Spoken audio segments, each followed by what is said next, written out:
You're listening to Now I've Heard Everything, conversations with the icons of our time. People have asked, what did you feel like when you got on the plane to Rome? And I felt like myself, for the first time in a really long while. After the first week of euphoria came this kind of shock of, good Lord, what have I done? Author Elizabeth Gilbert today on Now I've Heard Everything. I'm Bill Thompson.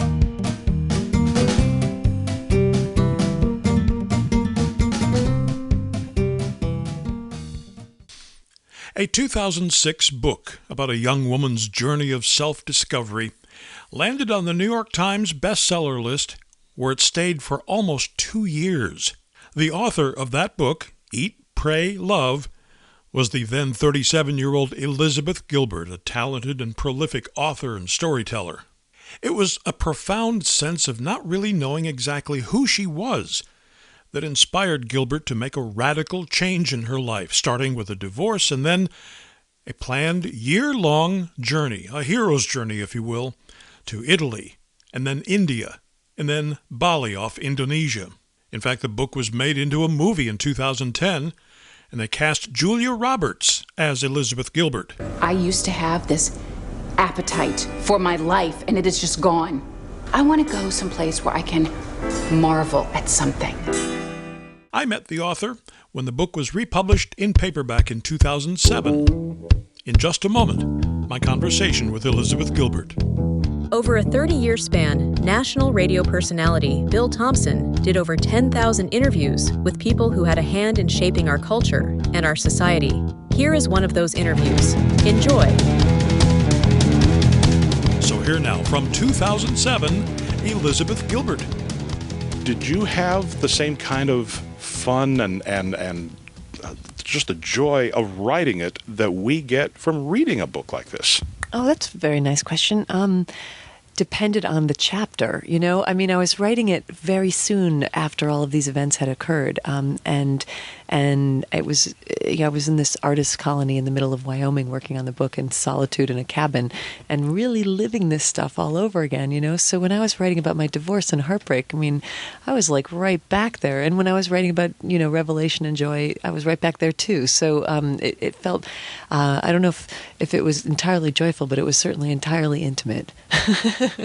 Well, yeah, it was a powerful experience for you. This whole book, it's 108 chapters? Yeah, 108 chapters. It's based on, I based it on the number of beads in a traditional japa mala, which is the Indian rosary that you use in meditation.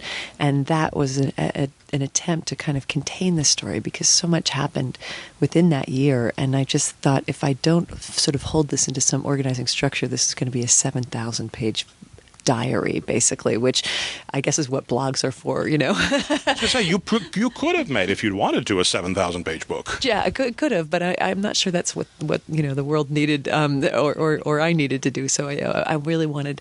I thought it would be better to make it a little more compact.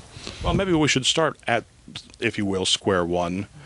You had what to many people would seem to be a pretty good life before you initiated the divorce, get all that. What was missing? I guess what was missing was a sense of self-familiarity. I got married very young, and now that I'm doing some research on marriage for a book that I'm working on about marriage, and I see now the statistics. If you marry before 25, your chances of that marriage failing are so astronomically higher than if you wait till there's something about the age of 25. I don't know what it is, but I married, below that, and I made a lot of choices very impulsively, and made a lot of choices sort of based on cultural reflex. It was time to get married. It was time to get a house, and then what really broke the marriage was that it was time to have kids. And while I had been ambivalent about other choices I'd made, and I can kind of live through the ambivalence, I just thought I cannot have a child from a place of division. That's just not right. And so it became clear that I had to leave the marriage, which was, of course, not an easy decision or a painless one, but was the thing that had to be done. Heaven help those people for whom it is an easy decision, but that's a whole other book. But yeah. I couldn't help thinking there's a lot of people will think, bless your heart, that you, unlike most people who go through a messy divorce, you still had some wherewithal to travel for a year. Most of us who went through that kind of thing, we were scraping together funds to pay the electric bill.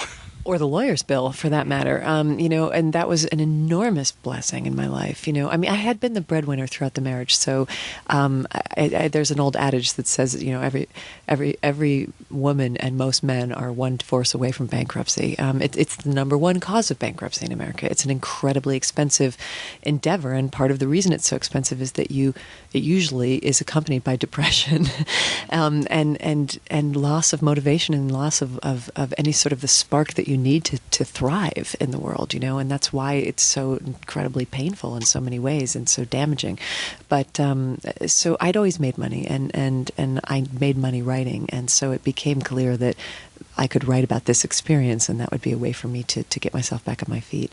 And for that, I am nothing but grateful. Well, I guess if your post-divorce period was that gray, dusty Kansas that we saw in the first few minutes of The Wizard of Oz, now you wind up in Italy and you open the door and suddenly everything's in color and there are wonderful little people and things to eat. And it's really funny that you should say that, because I've been thinking a lot about quests lately, and about Joseph Campbell, who wrote so beautifully about questing and about the hero's journey. And when he used to teach at Sarah Lawrence back in the 1950s, his female students used to ask, well, where are all the female icons of questing? Where's, you talk about the young man's hero myth, but where are all the young women?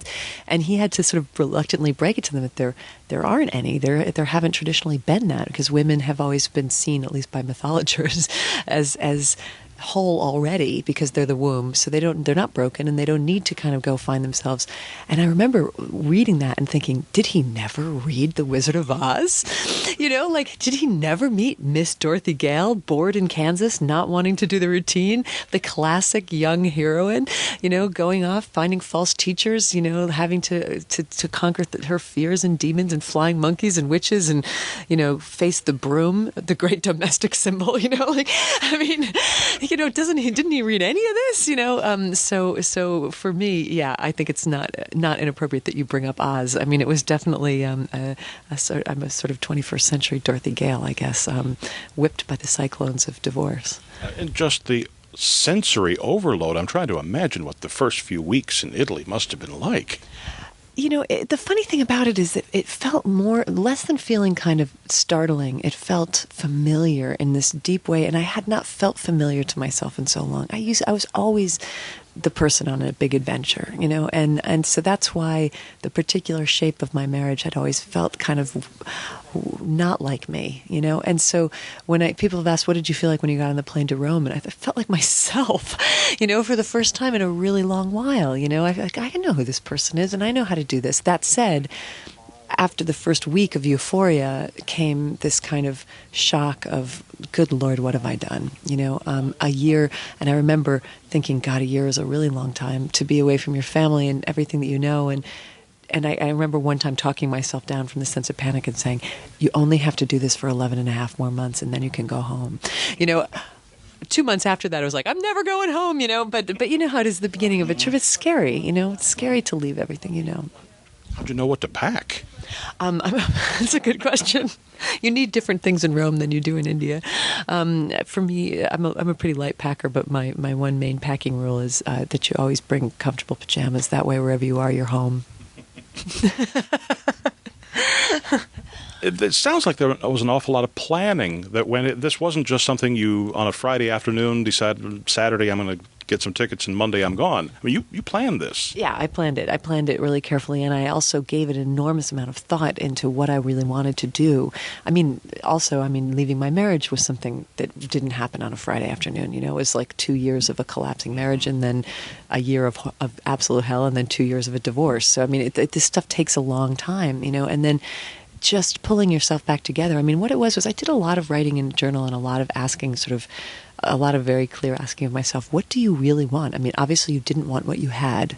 So what then did you want? And just kind of trying to answer that as honestly as possible. And I kept coming back to, I really want to learn to speak Italian, and I really want to find God, and I really want to go back and find that medicine man in Indonesia that I met 4 years ago. And I really, it was just, and those things came up again and again and again. And I think if you're serious about being on a quest, you're sort of obliged to pay some honor to those pulls, They're pulling you towards something that you need to be doing. Just geographical serendipity. They all start with the letter I. Yeah, very, very convenient. Although I got a lot of teasing about that from my friends who kept saying, well, why not the Ivory Coast, Iceland, Iran? Why stop? Why Islip, New Jersey? Keep going. You can do this forever. The geography game we used to play in the car. Yeah, exactly. Indianapolis is nice. Why stop there? I actually thought that it was there was a sort of lovely serendipity to the fact that on this big journey of self-discovery, all the countries began with I. The Washington Post a year ago when the hardcover came out did this, what turned out to be a very nice review, but it opened with this thought that your book sounded like a Jennifer Aniston movie. And I thought, what was your reaction to that? What could you do?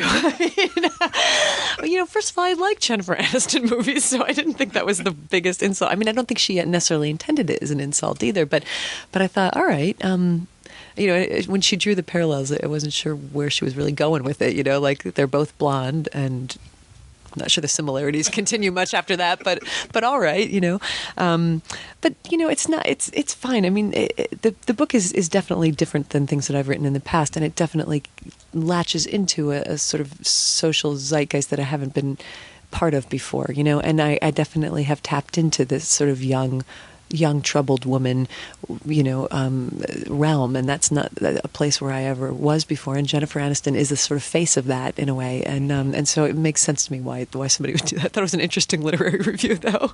Well, yeah, and by the end of the review, she's saying, "But you know what? This is a really good book." I'm paraphrasing her very broadly here, but she liked the book, and this seems to be the reaction. I see the people that turned out today for your book signing. You've touched a chord here. Did you realize you were going to do that? Not at all. But I think that what I'm seeing is that my experience was in the realm of being heartbroken, confused, bereft, longing for something, being unclear about your longings, wanting to sort of find hope and work out your life and needing divinity. In these ways, I'm a very representative 21st century human being, and so, what I went through, other people have gone through in their own shape, and what I felt, other people have felt, and my pain felt a lot like other people's pain, and my redemption felt a lot like other people's redemption. So I think that there's a bit of unity there in the story. And when people have asked me, was it hard to write something so personal? And really the one thing I did think from the beginning was it didn't feel, extremely personal writing it. It felt, if anything, just very universal. Like who doesn't know what it feels like to be on the bathroom floor at 3 o'clock in the morning wondering how in the world you got to this place in your life, and who doesn't know how much work it takes to get up off that floor. And the wondering if you're ever going to get back to the quote-unquote normal life. Yeah, I still wonder that a bit. I got news for you. I'm older than you. I still wonder it. So it's, Sure. I don't think the journey quite ends, always. So. Well, that's the thing. Your book seems to appeal as much to men as to women. That I'm surprised by. I didn't know that it would do so well, but I certainly didn't think it would be something that men would read. I'm almost apologetic when I would give it to my men friends. I'd be like, you don't have to read this. It's about, it's about girl stuff, like don't feel. And yet they are responding to it, which it's a very common universal human experience what I went through, and I'm just happy that the lessons and the adventures that I had are touching people in that way. You are obviously a changed person. You're different now. I didn't know you before then, but I would guess that if I had known you then, I would say, wow, you're really different now. How do you feel different? I feel, again, it's the heaven of self-familiarity. I don't know that there's a deeper level of comfort we can have than to feel like you know yourself a little bit, and that you've forgiven the stuff that you're never going to be, and that you've and that you've put that aside, and that you kind of are, that you're at ease in your own skin. And likewise, on the other side of it, I don't know that there's a worse discomfort than feeling like you don't know whose bones you're walking around carrying, who is this person that you are? And so, I think in my essential nature, I'm very much the same. I have the same sense of humor and the same friends and the same appetites and the same, issues that I always did, except that I just really have a pretty good idea of who this person is. And I actually have learned to regard her with indulgence and affection. Probably have better recipes than you used to have, too. I definitely do. There was a guy today at the reading who's a really big guy. He said he wanted to stand up and say, before I read your book, I only weighed 120 pounds, but all those descriptions of pizzas sent me out there. Well, I couldn't help, again, coming back to the theme, we were talking about a few minutes ago about the means that people have. I mean, obviously a lot of people read your book and say, oh man, I wish I could do that. I realize you didn't write an advice book per se, but do you have any idea how people who are on a more limited means than you were on for that year can in effect do what you did? How can we find ourselves? Well, I think that the universe would be an even more unfair place than it already is if the only people who could go on journeys of self-discovery were people who had book deals, and I have a friend, at the very far extreme of this, I have a dear friend I went to high school with who's in prison right now, and after a series of, talk about making the wrong turn, just a series of really bad mistakes, and he is on the self-discovery journey of a lifetime, and he is actively showing up for it. I have another friend who's an amputee who had a terrible accident, and he said, no experience is automatically cathartic. You have to participate in it relentlessly, and likewise, going and traveling around the world is not necessarily going to bring you inner peace if you just sort of go and expect that the journey will somehow transform you without you showing up and doing it. I think the essential piece of it is the agency of the person who says, I'm actually going to take this in my own hands and soberly and with discipline and with a lot of love and a lot of patience work this out. I was blessed to be able to travel with, in the way that we discussed, but I did a whole heck of a lot of traveling around this world before anybody ever paid me to do it, and because it's always been a major priority in my life, and I went without, all through my 20s, I went without nice shoes and higher education and other things that cost money so that I could do that. And actually today I was really struck at the signing when young women were coming up with their books by how many of them were saying, I just got back from India, I'm on my way to Nepal, I've been saving money and I'm planning this trip to Bangkok. And I just thought, imagine what my grandmother would have thought, in the 30s, to see these 25-year-old women saying, I just got back from Bangkok, I'm on my way to Nepal. It's phenomenal what people are doing these days, and they're finding ways to do it. In our grandparents' day, they would have been well-paid lecturers on their travels. Yeah, they could have gone and done all through the Midwest and talked about their adventures. Oh, absolutely. They would have been hailed as heroines. Yeah, bringing news from afar. I had a really wonderful moment with my grandma, who is a Depression-era surviving 94-year-old farmer from Minnesota, and I remember I told her about the relationship that I'm in with the fellow that I met in the book, and she said, well, now that you've met somebody, are you thinking about, and I knew she was sort of leading toward getting married, having kids, and I was kind of wincing in anticipation. She said, I don't know how to say this, so I'll just say it. You're not going to stop traveling and writing, are you? And it was one of the most beautiful blessings in the world, because there was some part of her that would have loved to have done those things, but it was absolutely unavailable. And so my feeling is, if I have that chance, I will use it every chance that I get and see and know as much as I can about the world. Elizabeth Gilbert is 55 now. Time magazine once named her one of the 100 most influential people in the world. And Eat, Pray, Love has sold over 12 million copies. Now you can get your copy of Eat, Pray, Love by tapping the link in our show notes, by clicking the link in the description below if you're listening to this on YouTube, or by going to our website, heardeverything.com. We may earn an Amazon commission if you make a purchase. Heardeverything.com is where you can also hear my interviews with two other women whose stories were turned into movies. My 2004 conversation with fishing boat captain Linda Greenlaw. The question I usually hear is, did you stop fishing after the perfect storm? You lost friends in that storm. That was such a terrible thing. And, the answer is no, I didn't stop fishing after the perfect storm. Unfortunately, that's part of the business. And my 2001 conversation with another woman who is portrayed in a movie by Julia Roberts, Erin Brockovich. We never thought, gee, it's going to settle for $333 million. I mean, are you kidding me? Let alone a movie be made about it. Julia Roberts is going to play me. They're going to name it after me. And of course, we post new episodes of Now I've Heard Everything every Monday, Wednesday, and Friday, and you can find us everywhere you listen to podcasts. And thank you so much for listening. Next time on Now I've Heard Everything, he walked away from a successful career as a Wall Street stockbroker to become a big game hunter, and a professional hunter at that. My 1987 conversation with the iconic Peter Capstick. The life of a professional hunter is, by definition, What shall I go Hollywood on you and say fraught with danger? Slowly I turned the hot breath upon my neck, etc. But it really truly is, because you're fooling with dangerous game. That's next time on Now I've Heard Everything. I'm Bill Thompson.